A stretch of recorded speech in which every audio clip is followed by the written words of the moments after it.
শাসক দল তো বলছে যে কালিয়াগঞ্জ থেকে তারা বিপুল ভোটে লিড দিবে দিবে তাদের যে প্রার্থী থাকবে মানে রায়গঞ্জ লোকসভা কেন্দ্রে। তো আপনি কি মনে করেন বিজেপি একজন? দাদা আমি আর কি বলবো, সামনে মানে বিগত পঞ্চায়েত ইলেকশন আপনারা সবাই দেখলেন, তারা আমাদেরকে কিভাবে ভোট করতে দিল। না তো নমিনেশন করতে দিয়েছে, না তো ইলেকশন করতে দিয়েছে, না তো গণনা করতে দিয়েছে। তো আজকে এই কালিয়াগঞ্জের জনগণের যে রায়, আমরা 8টা পঞ্চায়েতের মধ্যে 7টা পঞ্চায়েত দখল করতে পেরেছি। তা আমরা করিনি, জনগণ এটা রায় দিয়েছে।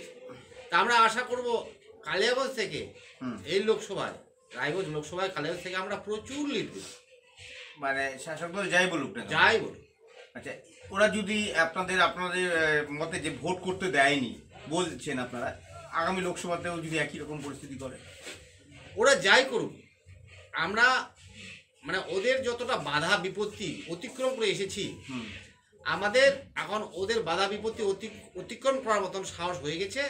আমাদের যারা কর্মীরা, এরা সেটাকে আর পরোয়া করে না, এরা পুরো উদ্যমে কাজ করবে এবং সামনের লোকসভায়, রায়গঞ্জ লোকসভায়, উত্তর দিনাজপুরে কালিয়াগঞ্জ থেকে বিপুল ভোটে লিড দেবে। এবার আপনাদের লোকসভাতে ইস্যু কি থাকবে, কি মনে হয়?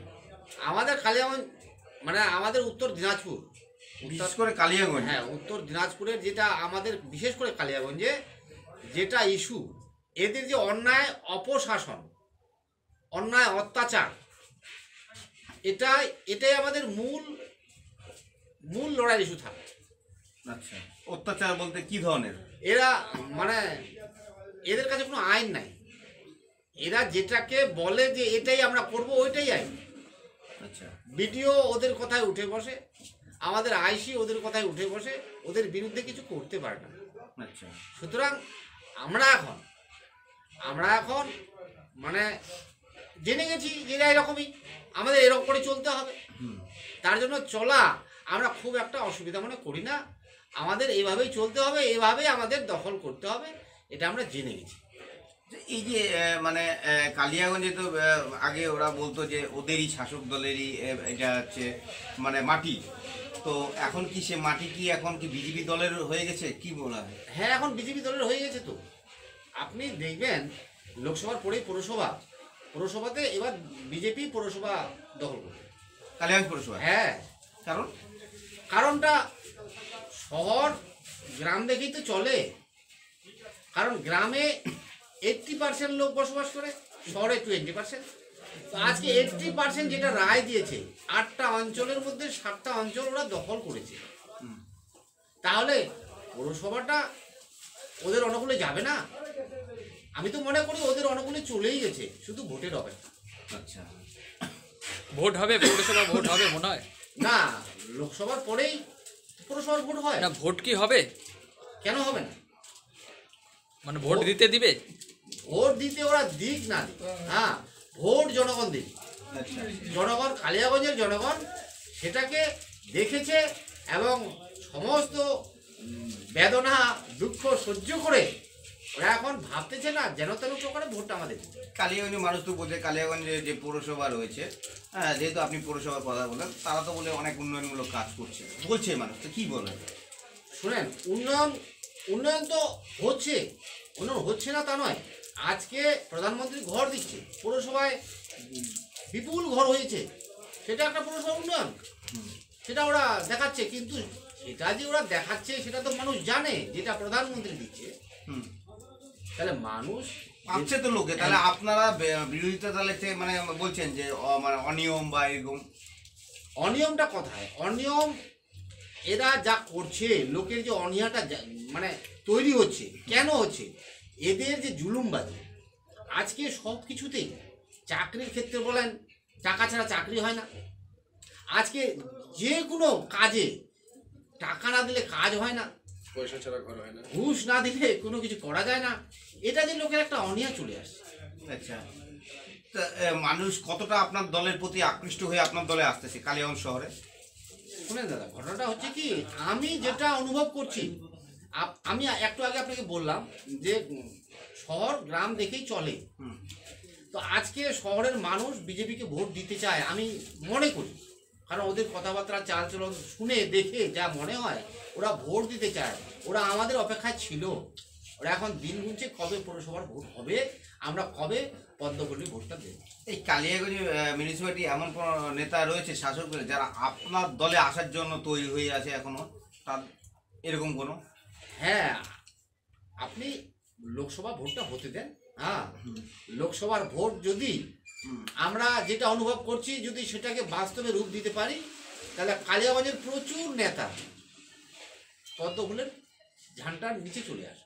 আচ্ছা, এই যে আরেকটা কথা যেটা বলছে মানে তৃণমূলের যে মানে এখানে যে ব্লক সভাপতি রয়েছে দধিমোহন দেবসময় বলছে যে এখানে আপনাদের বিজেপির সাথে সিপিএম এবং কংগ্রেস টাই আপ হয়েছিল বলে পঞ্চায়েতের রেজাল্টটা খারাপ হয়েছিল শাসক দলের, সেটা কতটা সত্যি? শুনেন, ঘটনাটা হচ্ছে কি, সেটা তো আমি অত কিছু বলতে পারবো না। আজকে আমি দীর্ঘদিন ধরে এই পদ্মফুলের একটা কর্মী, একনিষ্ঠ কর্মী, তো আমি তো সবার সাথে সমান ব্যবহার করে যাই। আজকে আমি 2 নম্বর অঞ্চলে দীর্ঘদিন ধরে মেম্বার আমাদের টিকে আছে একটা, তো সেটাকে নিয়ে সবার সাথে ঘর করা আমাদের অভ্যাস হয়ে গেছে। ঘর করতে হয় কারণ লোকের সেবা দেওয়ার জন্যই তো একটা মেম্বার তৈরি হয়। তো যে প্রধান হবে তার তো অনুকূলে থাকতেই হবে, তার অধীনে কাজ করতেই হবে। তো আজকে সবার সাথে ভালো ব্যবহার করে, সবার সাথে সৎ ব্যবহার করে আমাকে সবাই শ্রদ্ধা করে, আমি আশা করি। না, বিষয়টা এটা না, বিষয়টা হচ্ছে একটা কথা হচ্ছে শাসক দল অর্থাৎ তৃণমূলের যে ব্লক সভাপতি রয়েছে দধিমোহন দেবসময় বলছে যে গত পঞ্চায়েত নির্বাচনে বিজেপি খুব ভালো রেজাল্ট করেছে কালিয়াগঞ্জে, একটা মাত্র কারণ সিপিএম কংগ্রেস সবাই একত্রিত হয়ে বিজেপির ছাতার তলা গেছে, ফলে ভোটটা ভাগাভাগি হয়নি, বিজেপির দিকে গেছে। না, এটা আসলে ঠিক নয় আসলে। এবং তিনি আর একটা হুঙ্কার দিয়েছেন যে মাস 6 মধ্যে যারা যারা বিজেপির যারা মানে যে প্রত্যেকটা গ্রাম পঞ্চায়েতে যে সমস্ত জায়গা বিজেপির দখলে আছে সেগুলো সব তৃণমূলে চলে আসবে। এটা তো ওদের অভ্যাস, এই কথাটা বলা ওদের অভ্যাস। হ্যাঁ, কারণ ওরা পঞ্চায়েতে দেখেছি তো, আমাদেরকে বলেছিল আমাদের নমিনেশন করতে দেবে না, কিন্তু আমরা নমিনেশন করে দেখাইছি। আচ্ছা, আমাদের ভোট করতে দেবে না, আমরা ভোট করে দেখাইছি। আমাদের গণনা করতে দেবে না, আমরা সেটাও করে দেখাইছি। এবং 7টা অঞ্চল আমরা দখল করেছি। আচ্ছা, তো আজকে ওরা বলছে, এটা ওদের মুখের কথা, এটা তো আমাদের কথা নয়, এটা জনগণের কথা নয়, এটা ওদের কথা। সুতরাং ওরা যা বলছে সবই মিথ্যা, বাস্তবে কিছুই নয়। বিজেপির অনুকূলে যেগুলো চলে গেছে সেগুলো আর তৃণমূলের পাল্লায় যাবে না, এটা আমার দৃঢ় বিশ্বাস এবং লোক এটাই বলছে। তাহলে কি আপনি মনে করেন যে পঞ্চায়েতে আপনাদের সাথে তৃণমূল সিপিএম বা কংগ্রেসের কোনো আঘাত হয়নি? না, আমাদের বিজেপির ছাতার তলে আজকে টিএমসি থেকে বলেন, সিপিএম থেকে বলেন, কংগ্রেস থেকে বলেন, কাতারে কাতারে লোক জয়েন করেছে, কিন্তু আমাদের সাথে কারো আঘাত হয়। কিন্তু নমিনেশনের দিন তো দেখলাম আমরা যে আপনারা যখন মিছিল করে আসেন তখন ওই মিছিলে মানে যে বিডিও অফিসের ওখানে সিপিএম এর ঝান্ডাও দেখছি, কংগ্রেসের ঝান্ডাও দেখছিলাম একই জায়গায়। সেটার কারণটা হচ্ছে আমরা যখন একটা দিন ধার্য করলাম যে আমরা 5 তারিখে নমিনেশন সাবমিট করব, তখন ওরা দেখলো যে ওরা করতে পারে, তাহলে ভাই ওদের পিছনে পিছনে আমরা যাব যদি পারা যায়। কারণ তৃণমূলের যা অত্যাচার, তো নমিনেশন তো করা যাবে না। যদি বিজেপির পিছনে পিছনে গিয়ে কিছু করা যায়, আচ্ছা, তো নমিনেশন চলছে, আমরা তো তাদেরকে মানা করতে পারি না। তারা আমাদের পিছনে পিছনে গেছে, আচ্ছা, আমরাও দেখেছি, এবং কি তারাও নমিনেশন করেছে। আচ্ছা, আচ্ছা, বলছি এই যে আপনার এখানে এই যে কালিয়াগঞ্জে লোকসভা, তারপর পৌরসভা, তারপরে বিধানসভা, যাই হোক যে যখন যে নির্বাচন হবেই, কিন্তু এই যে বিধায়ক, কংগ্রেসের বিধায়ক যারা এখন মাঠে ময়দানে দেখতে পাচ্ছি, এখন বিভিন্ন জায়গায় কর্মী সভা করছে, এখন বিধায়কের কাজে আপনারা কতটা সন্তুষ্ট? আপনারা তো গ্রামেই থাকেন, বিধায়ককে দেখতে পান? ঘটনাটা হচ্ছে কি, পিএন রায়কে লোক ভোটের সময় দেখতে পায়, তারপরে আর দেখতে পায় কেন? এখন কেন দেখতে পায় না সেটা তো আমরা বলতে পারবো না, কিন্তু আমরা তো আশা করি যে একটা বিধায়ক গ্রামে ঘুরবে, ওর এরিয়ার খোঁজ খবর নেবে, কোথায় কি প্রয়োজন সেটাকে অনুভব করবে। কিন্তু কি আমাদের দুর্ভাগ্য, উনি কিন্তু ভোটের পরে আর এরিয়াতে ঘুরেন না। আচ্ছা, তো ওনার তো বক্তব্য যে উনি প্রচুর গ্রামে ঘুরেন এবং মানুষের সমস্যার সমাধান করেন। এটা উনি কোনো কালেই করেননি, হুম, বর্তমানেও করছেন না। আচ্ছা। এবং কি ঘটনাটা হচ্ছে ওরা দীর্ঘদিন লড়াইটা চালিয়ে যাচ্ছে ওইরকম তালমেল করে। হুম, আচ্ছা। আর হচ্ছে সিপিএম এর যে এমপি আছে তাকে দেখেছেন, তার কাজকর্মে কতটা সন্তুষ্ট আপনারা? না, আমরা তার কাজকর্ম সন্তুষ্ট নই। কেন? আমরা তো ভোট দিই, আমাদের এরিয়ার লোক প্রচুর ভোট দেয় হুম, এবং ইতিপূর্বে তাকে ভোট দিয়েছে। হুম, সেই লোকগুলাই আমাদের পাল্লাতে চলে এসেছে অলরেডি। আচ্ছা। এই কারণে এসেছে যে ওরা ভোট নেওয়ার সময় যায়, ভোট চলে গেলে আর পাত্তা দেয় না।